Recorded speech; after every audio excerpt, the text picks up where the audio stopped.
Varicose వ్యాధితో బాధపడుతున్నారంట. తక్కువ ఖర్చుతో ట్రీట్మెంట్ కావాలి అనుకుంటే ఎవిస్ హాస్పిటల్ని సంప్రదించండి. నమస్తే రమగారు. నమస్తే జయ. రమగారు, మనము రకరకాల భక్తుల కథలు చెప్పుకుంటాం కదా, అట్లా ఏదన్నా ఒక భక్తుడి కథ. భక్తురాలి కథ చెప్పుకుందాం. ఓకే. భక్తురాలు. పూర్వం మనకి పాండురంగ స్వామి కథలు కొన్ని భలే వింతగా విచిత్రంగా అనిపిస్తాయి. అవునవును. ఆయన పుండరీకుడు కోసం వచ్చి వాకిట్లో నిలబడి ఎండలో నుంచున్నాయి, కాళ్ళు కాలుతున్నాయి అని చెప్పినా కూడా పుండరీకుడు బయటికి రాలేదని ఓ ఇటుకేసి దాని మీద నుంచో, కాళ్ళు కాలకుండా ఉంటే పంచలో నుంచోమన్నాడని చెప్పుకుంటాం. భక్తుల కోసం తనే తరలి వచ్చిన వాడు పాండురంగడు. తను వచ్చాడు వాళ్ళ వాకిట్లోకి. మామూలుగా మనం అన్ని దేవాలయాలు ఎలా చూస్తాం చేయ, ఎక్కడెక్కడెక్కడో ఉంటాయి, స్వామి ఎన్నో పరీక్షలకి గురి చేసి కానీ భక్తులకు కనపడ్డు. ఇక్కడ అట్లా కాదు, దేవుణ్ణి నుంచోబెట్టేశాడు ఆయన. పుండరీకుడు బయట నుంచోమన్నాడు పాండురంగడిని, వాకిట్లో నుంచో, మా నాన్న సేవ అయ్యాకే వస్తాను నీ దగ్గరికి అని. నేను కృష్ణుడిని పిలిచినా రాలా, ఆయనే వెయిట్ చేశాడు. పరమ ప్రీతిగా ఉంటట పాండురంగడికి, చాలా తొందరగా సులభసాధ్యుడు. మామూలుగా విష్ణువు సులభసాధ్యుడు కాదు. కథల్లో మనకి పురాణాల్లో అలా చెప్తారు. పరమేశ్వరుడు సులభసాధ్యుడు, చాలా తేలికపాటి తపస్సుతోటి దొరికేస్తాడు, ప్రార్థనతో లభిస్తాడు. ఒట్టి అభిషేకం 2 చెంబులు నీళ్ళు పోసి శివయ్య దిగిరావయ్య అంటే దిగొచ్చేస్తాడని. విష్ణువు అట్లా రాడని, ఆయన అంత సులభంగా మన దగ్గరికి రాడు అని ఇలా కథల్లో వింటుంటాం. కానీ పాండురంగ అవతారంలో మాత్రము పరమ సులభ సాధ్యుడుగా ఉంటాడు. పిలిస్తే పలికేసి వాళ్ళ వెనకాల వాళ్ళ ఇంటికి వెళ్ళిపోయి అలా అట్లా చేస్తాడట. అట్లా ఉంటాడు ఆయన. పైగా ఈ విఠల నామధేయం చెప్తారు కదా, విఠల అంటారు. విఠల అంటే హార్ట్ పంపింగ్ అది పెరుగుతుందట. ఆ నామంలోనే అలా ఉంది, రక్తం పరుగులెత్తిస్తాడని. వాళ్ళు ఈ మరాఠీలు వాళ్ళు చెప్తారు. కొన్ని వీడియోలు వింటే విచిత్రంగా ఉంటుంది. మన దగ్గర ఏవేవో నామాలు ఉన్నాయి. ఈ విఠల నామధేయం కనుక ఎవరన్నా సరే విఠల విఠల విఠల విఠల అని 100 సార్లు అంటే కనుక బ్లడ్ సర్క్యులేషన్లో చేంజ్ మనకి బీపీ మీటర్లో కనపడిపోతుందట. అవును, అంత బాగా పనిచేస్తుంది. ఆయన అంత ప్రభావవంతంగా భక్తుల జీవితాల్లో మార్పు తెస్తాడని చెప్తారు. ఆయనకు సంబంధించిన ఒక కథ చెప్పుకుందాం. ఈయనట ఒకప్పుడు దేవాలయంలో ఉండి, విఠల స్వరూపంలో ఉండి, తను మొదట ఇదివరకు తీసుకున్నటువంటి కృష్ణావతారం జ్ఞాపకం వచ్చి ఆయనకి ఫ్లూట్ వాయిద్దాం అనిపించిందట. ఒక పిల్లను గ్రోవి తెచ్చుకుని దేవాలయంలో నుంచి పిల్లను గ్రోవి ఊదటం మొదలుపెట్టాడు. ఆ పిల్లను గ్రోవి శబ్దం బయట ఉన్న పశుపక్ష్యాదులన్నీ వింటున్నాయట. కొన్ని ఆవులు ఆ దేవాలయ ప్రాంగణంలో మేస్తున్నాయి. ఇది పూర్తిగా కవర్ చేయబడిన దేవాలయం కాదు, మండపం. ఆ మండపంలో ఉన్నాడు ఆయన ఈ విఠల స్వరూపంతో. అయితే ఈ ఫ్లూట్ ఊతుంటే ఆవులన్నీ చెవులు దోరగిలు పెట్టి చెవులు రెక్కించి వింటున్నాయి. ఆ వింటున్న ఆవుల్లో ఒకటి లేతగా మొన్న మధ్య కన్నా డెలివరీ అయిన ఆవు ఉంది. ఆ ఆనందంతో మామూలుగా ఏంటి సకింగ్ రిఫ్లెక్షన్స్ అంటాం, పాలు చేపుకి ఎట్లా వస్తాయి, ఆవుకి దూడ తగిలేసరికల్లా వచ్చేస్తాయి.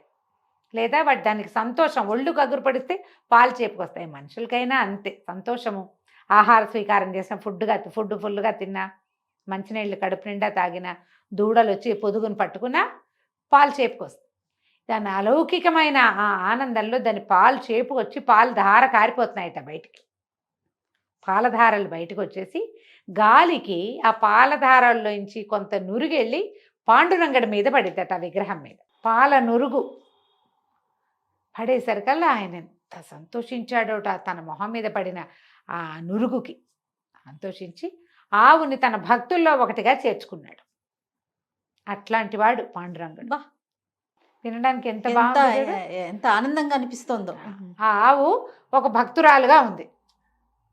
అయితే ఆ సమయంలో రకరకాలు జరిగినాయి సంఘటనలు.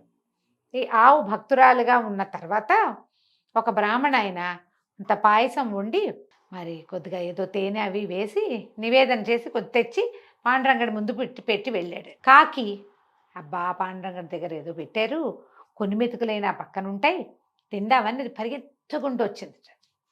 దాని రెక్కల వేగానికి చుట్టూతా ఉన్న దుమ్మంతా ఎగిరిపోయింది. పాండురంగడు అన్నట్ట, ఇది చక్కగా చుట్టూతా బోళ్ళంత దుమ్ముందని ఆ దుమ్మంతా పోగొట్టింది కాకి, నా వాకిలి శుభ్రం చేసింది, అందుకని ఈ కాకిని నా భక్తుల్లో చేర్చుకుంటున్నాను. కాకి కూడా మోక్షం ఇద్దామనుకున్నట్టు ఆయన. మోక్షం ఇవ్వాలంటే ముందు ఒక దారి ఏర్పరచాలి. కాకి భక్తుల్లో చేరింది ఆవుతో పాటు. తర్వాత పక్కనే ఉన్న నదికి హంసలు వచ్చినాయట కొన్ని. ఒక హంస తన రెక్కలు అల్లారుస్తూ వచ్చి పాండురంగడి సన్నిధిలో దండం పెట్టుకోవడానికి వచ్చిందట. ఆ రెక్కల మీద నుంచి వచ్చిన నీరు చక్క కళ్ళాపి చల్లినట్టుగా శుభ్రంగా పడిందట వాకిలంతా. హంసను కూడా చేర్చుకున్నాడు. హంస చేరింది. తర్వాత ఒక చిలకట ఎవరింట్లోనో పెంపుడు చిలకగా ఉంది. పెంపుడు చిలక వాళ్ళ ఇంటి వాళ్ళ అమ్మాయి ఒక ముత్యాల హారం వేసుకుంటుందిట. ఆ చిలక ఇంట్లో అంతా తిరుగుతుంది, పంజరంలోనూ ఉంటుంది. ఒకనాడు ఏం చేసిందట, ఆ అమ్మాయి వేసుకునే ముత్యాల హారాన్ని ముక్కుతో పట్టుకొచ్చి ఈయన సన్నిధిలో వాలిందట. అప్పుడే కాకి శుభ్రం చేసింది, హంస నీళ్లు జల్లింది. ఆ నీళ్లు జల్లిన చోట నిలబడిన ఈ చిలక ఏం చేసిందంటే దానికి ఏం తోచిందో ఆ దండని కాలుతో పట్టి టక్కు టక్కు టక్కు పొడిచి ఆ దండని తెంపేసింది. ముత్యాల దండ తెగిపోయేసరికల్లా ముత్యాలన్నీ విసిరినట్టుగా పడ్డాయిట. అవి ఎట్టబడ్డాయి, వాకిట్లో ముగ్గేసినట్టు పడ్డాయి. చిలక ముగ్గులు పెట్టిందిగా, చిలకను కూడా భక్తుల్లో చేర్చుకున్నాడట పాండురంగడు. తర్వాత ఏమైంది, ఒక ఎలిక పరిగెత్తుకుంటూ అటువైపు వచ్చింది. ఆ ఎలికని ఒక పాము వెంబడించిందట. వెంబడిస్తే ఆ ఎలిక ఏం చేసింది, అటు పరిగెత్తి ఇటు పరిగెత్తి పాండురంగడి మందిరంలోకి ప్రవేశించింది. ఈ పాము కూడా లోపలికి చరచరా పరిగెత్తుకొచ్చేసింది. లోపలికి వచ్చాక దానికి తెలిసింది అది పాండురంగ సన్నిధి అని. దానికి ఎంతో ప్రీతి భగవంతుడు అంటే. అదేం చేసిందట, ఎలుకని మర్చిపోయి లేచి ఇట్లా ఉవ్వెత్తున నిలబడి నమస్కారం చేసింది. ఆ సర్పానికి ముఖం మీద ఒక మణి ఉందట. ఆ కొంచెం కనుచీకటిగా ఉన్న పాండురంగ మందిరంలో ఎప్పుడైతే సర్పం ఇట్లా ఇలా లేచిందో తలుక్కుమందట. అది ఆ మణి దీపం పెట్టినట్టుగా కనపడుతోంది దూరం నుంచి. తన దగ్గర దీపం పెట్టిన లాంటి సేవ చేసినందుకు సర్పాన్ని కూడా తన భక్తుల్లో చేర్చుకున్నాడు పాండురంగడు. బాగుంది. పాము పోయింది. తర్వాత ఏమైందట, వీళ్ళు పువ్వులు గివ్వులు తెచ్చిపెట్టేవాళ్ళు. ఒక తుమ్మిదల గుంపు వచ్చింది, మన ఏమంటారు తేనెటీగల గుంపు. మామూలుగా తేనెటీగలు ఎక్కడైనా పట్టు పెడితే చుట్టుపక్కల ఎక్కడెక్కడ ఏ పువ్వు ఉన్నా సరే అవి పిచ్చి పువ్వు మంచి పువ్వు వాటికి ఏముండదు, అన్నిటి మీద పడి తిరుగుతూ ఉంటాయి. ఈ ఆలయ సన్నిధిలో కొన్ని పువ్వులు కనపడితే ఆ పువ్వులో ఏదైనా తేనుందేమోనని ఆ తేనెటీగ ఒకటి లోపలికి వచ్చింది. లోపలికి వస్తే స్వామివారికి పాదతీర్థం, పాదాలు కడిగిన నీళ్లు చోట పెడితే కొన్ని నీళ్ళు ఆ పువ్వుల మీద పడ్డాయి. ఇది తేనెతో పాటు ఆ పాదతీర్థాన్ని కూడా సేవించింది. ఆ తేనెటీగ తన పాదతీర్థం సేవించినందుకు తేనెటీగను కూడా భక్తుల్లో చేర్చుకున్నాడట. ఇలా పశుపక్ష్యాదులు ప్రతి వాటిని తన భక్తుల్లో చేర్చుకుంటాడు పాండురంగడు. అయితే మొట్టమొదటి చేర్చుకున్నాడు కదా ఆవుని. ఆ ఆవు మరణానంతరం ఒక బ్రాహ్మణ కులంలో ఒక బ్రాహ్మణ ఇంట్లో ఆడపిల్లగా పుట్టిందట. స్వామివారి భక్తికి ప్రతీకగా అక్కడ పుట్టింది. అదే అంటే ఆమెకు లభించిన ప్రతిఫలం అన్నమాట. జంతువుగా కాకుండా ఆ చక్కటి మానవ జన్మ, తర్వాత పూజా పునస్కారం చేసుకోగలిగే వాళ్ళ ఇంట్లో. ఆ పిల్ల పేరు సుశీల అని పెట్టారు. ఈ సుశీల భలే బుద్ధిమంతురాలు, చక్కగా ఉండేది. తండ్రి ఎంతో మంచివాడు. అయితే ఈ అమ్మాయికి ఒక సారంగుడని ఒక ఆయనతో వివాహమైంది. ఈయన పరమ క్రూరుడు, అతి పిసినారి. తను తినేవాడు కాదు, పెళ్ళాన్ని తినిచ్చేవాడు కాదు, పూజ కూడా సరిగ్గా చేసుకొని ఇచ్చేవాడు కాదు, ఎవరికి ఏమీ పెట్టనిచ్చేవాడు కాదు. వాళ్ళ ఇంటికి చుట్టాలే వచ్చేవాళ్ళు కాదు. ఎవరైనా వస్తే మాకు మైలు వచ్చింది పురుడు వచ్చిందని చెప్పేసేవాడు. ఒక గుప్పెడు అన్నం పెట్టనిచ్చేవాడు కాదు. ఈ అమ్మాయికి ఈ సుశీలకి దానం చేసుకోవాలని కోరిక. ఎవరైనా ఇంటికి వస్తే ఏదైనా వాటి పెట్టాలి, ఏదో తినిపించాలి వాళ్ళకి. మంచినీళ్ళు తప్పిస్తే మరొకటి ఏమైనా ఇచ్చేవాడు కాదు. మజ్జిగ లేదు ప్రసక్తి, మంచినీళ్ళు అంతే. ఎప్పుడూ అలాగే ఉండేది. ఎవరు వచ్చినా ఇంతే. ఏ దేవాలయానికో పాల ఇద్దామంటే ఒప్పుకునేవాడు కాదు, ఒక కొబ్బరికాయ కొడదామంటే ఒప్పుకునేవాడు కాదు. ఏదైనా తిండి పదార్థాలు చేసినా చాలా పొదుపుగా, తనకింత పెళ్ళానికింత. ఎన్నాళ్ళకి సంతానం లేదు. ఈ పీనాస్థానంతో పిల్లలు కలగలేదని చెప్పుకునేవాళ్ళు. అయితే ఏమైందట, ఒకనాడు ఈయన ఏదో ఊరు వెళ్ళాల్సి వచ్చింది. భార్యతోటి ముందు రోజు ప్రయాణానికి వీలుగా కొంచెం మినపసున్ని, మురుకులు, కచ్చగొడీలు, చెక్కిలాలు ఏవో చేయించుకున్నాడు. ప్రయాణానికి మూట కట్టుకుని వచ్చాక తింటాను, నువ్వు ఇవన్నీ తింటే నీకు జబ్బు చేస్తున్నాను, అవన్నీ మూట కట్టి అటక మీద పెట్టుకున్నాడు. భార్యని ఇంట్లో ఉండమన్నాడు. నేను ఊరు వెళ్ళిపోతానని చెప్పి తను సర్ది పెట్టుకున్న సామాన్లు పుచ్చుకొని ఊరిపోయాడు. ఈవిడ వంట చేసుకుంటోంది. 3 రోజులుగా 2 రోజులుగానే వండింది. ఏం పెద్ద భర్త కూడా లేడు. రోజు ఆయనకి పెట్టి తింటాం అలవాటు. ఒక్కతే కంచం పెట్టుకుని తినబుద్ధి లేదు. ఓ ముద్ద అంత తిని ఏముంది లేని దాన్ని తీసేసి దానికి ఒక కుండ పెట్టుకుంటారు కదా తర్వాణిది, అందులో పడేస్తుంది. ఆ కుండ సగానికి ఉంది ముప్పాతిక్కో. సరే ఏమైంది, విష్ణుమూర్తి రోజు దండం పెట్టుకునేది. ఒక్క ముద్ద అన్నం పెట్టించు ఎవరికైనా నా చేత. ఇంత పాపిష్టి పుట్టకు పుట్టానేమిటి నేను? మా నాన్న ఇంట్లో ఉండగా చెయ్యి విడవకుండా చేసుకునేదాన్ని కదా సమారాధనలు. ఇక్కడికి వచ్చాక ఈ పెళ్ళయింది, అప్పటి నుంచి ఇదే నా బతుకుగా ఉంది. ఎవరికీ ఓ గుప్పడి అన్నం పెట్టనివ్వడే. భర్త నింద చేయకూడదు. అతను పెట్టనివ్వడని అనకుండా నాకు పెట్టుకునే అవకాశం ఇవ్వో ఇవ్వో ఇవ్వో అని రోజు దండం పెట్టాడు. నేనేం చేశాడట పాండురంగుడు, చిన్న ఒక పొట్టి వామనావతారంలో ఉన్న ఒక బ్రాహ్మణ అబ్బాయిగా వచ్చాడు వాకిట్లో. తలుపు కొట్టాడు. అమ్మ ఆకలిస్తుంది అన్నం పెడతావు అన్నాడు. అనగానే భయం వేసింది. భర్త ఒప్పుకోడుగా. కాకపోతే ఒక నిమిషం అయ్యాక తట్టింది. ఆయన ఊళ్ళో లేడు. నాయన అలాగే రా లోపలికి రా, నువ్వు అనగా ఎంత తింటావు, ఇంత పిల్లాడివి, 10 నిమిషాలుండు, ఇప్పుడే బియ్యం ఉడకేసి పెడతాను. బహుశలు నేను ఆగలేను, చచ్చిపోతున్నాడు ఆకలితోటి.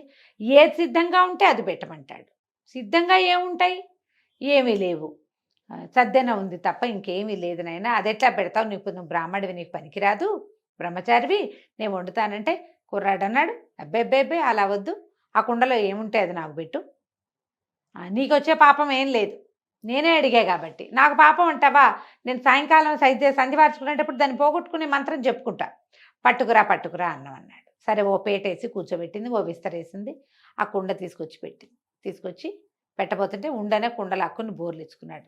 అంత అన్నం తినేసాడు. ఒక మూలకి రాలేదు. ఇంకేమన్నా పెట్టవా అన్నాడు.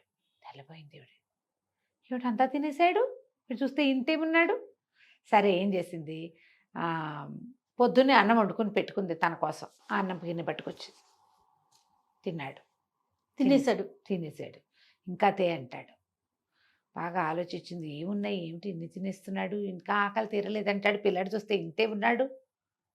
సరే ఏం చేసింది, అటక మీదకి ఒక బల్ల వేసుకుని ఎక్కి, భర్త దాచిపెట్టుకున్నాడుగా, రేపొద్దున ఆ వస్తువులు లేకపోతే చితకొట్టేస్తాడు తన్ని. అవన్నీ ఎందుకు తిన్నామంటాడు, ఎవరికి పెట్టామంటాడు, ఎవరికి పెట్టాము ఏదో అంటాడు. అదే ఎటాగో దెబ్బలు పడతాయి. సరే కానీలే, అయితే అయింది. ఈ పిల్లాడు ఎవరు, వీడి ఆకలన్నా తీరుద్దామని అవి కూడా పెట్టి ఒక 6 మినపసున్నుండలు, ఇన్ని చెక్కిలాలు, చేగొడులు, హాంఫట్టు మొత్తం తినేసాడు. ఇంకా నాకు ఆకలిస్తుంది. అర్థం కాలేదు, ఏమిటిది ఈ మాయ, ఇంత తింటారా ఎవరైనా? నేను 3 రోజులుగా తినకుండా అన్నం కుండలో పడేస్తే అదంతా తినేసాడు. ఈ పూట నాకు, నేను 10-30 ఏళ్ళ దాన్ని నేను వండుకున్నాను, 14 ఏళ్ళ పిల్లాడి తినేసాడు. 2 మినపసున్ను ఉండలు తింటే 2 గంటలు ఆకలి వేయకూడదు లెక్క ప్రకారం. 6 ఉండలు తినేసి, ఇన్ని చెక్కిలాలు చేయకూడీలు కూడా తినేసి ఇంకా తేతే అంటే నేను ఎక్కడి నుంచి తెద్దును? సరే ఏమనుకుంది, ఇది ఏదో భగవన్మాయ, ఏదో జరుగుతోంది. వంట ఇంట్లోకి వెళ్ళి పొయ్యి వెలుగుతుంటే అగ్నిహోత్రుడి దగ్గర నిలబడింది. తండ్రి, ప్రతి స్త్రీకి నువ్వే తండ్రివి. అగ్నిహోత్రుడే ఆడవాళ్ళకి తండ్రి. వాడొక్కడు సరిగ్గా ఉంటే ఆడవాళ్ళ జీవితాలు బాగుంటాయి. నాయన నన్ను రక్షించు. ఎప్పుడూ అతిథి కోసం అంగలారుస్తూనే ఉన్నా. ప్రతిరోజు ఒక్క అతిథికి ఒక్క పట్టెడన్నం పెట్టుకునే అవకాశం ఇవ్వమని భగవంతుడిని ప్రార్థన చేస్తూనే ఉన్నా పరిపరి విధాల. ఈ వచ్చిన అతిథి ఎవడో 3 రోజుల ఆహారం తినేసి ఇంకా తేతే అంటున్నాడు. చాలు అని అతను అనేదాకా ఉండే ఆహారాన్ని ప్రసాదించి పెట్టంటే అగ్నిహోత్రుడు సంప్రీతుడే. ఇల్లంతా ఆహారమేట. ఇక ఎన్ని కూరలు, ఎన్ని పులుసులు, ఎన్ని పచ్చళ్ళు, వడ్డించినట్టే ఉంది, తిన్నవాడు తిన్నట్టుగానే ఉన్నాడు. మొత్తం తినేసేట అక్కడ ఇంట్లో ఉన్నవి. ఈవిడ మళ్ళీ ప్రార్థించాల్సిన సమయం వచ్చేదాకా. నాయన సంప్రీతుడు అయ్యావా, ఇంకేమన్నా తెమ్మంటావా అంటే ఆయన బ్రేవని తేంచేట కుర్రాడు.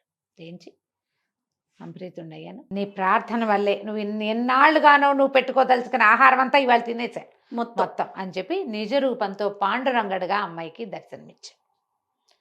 ఆడవలవల ఏడ్చింది, నా కోసం ఇంత శ్రమపడ్డావా తండ్రి, పొట్ట ఎంత నొచ్చానో, ఇన్ని పదార్థాలు తిన్నావు, ఇన్ని తింటే జబ్బు చేయదు అని చెప్పి నా కోరిక తీర్చడం కోసం నాకు ఇంత చేసావు, నాకు మోక్షం ప్రసాదించమని పాదాలు పట్టుకున్నాను.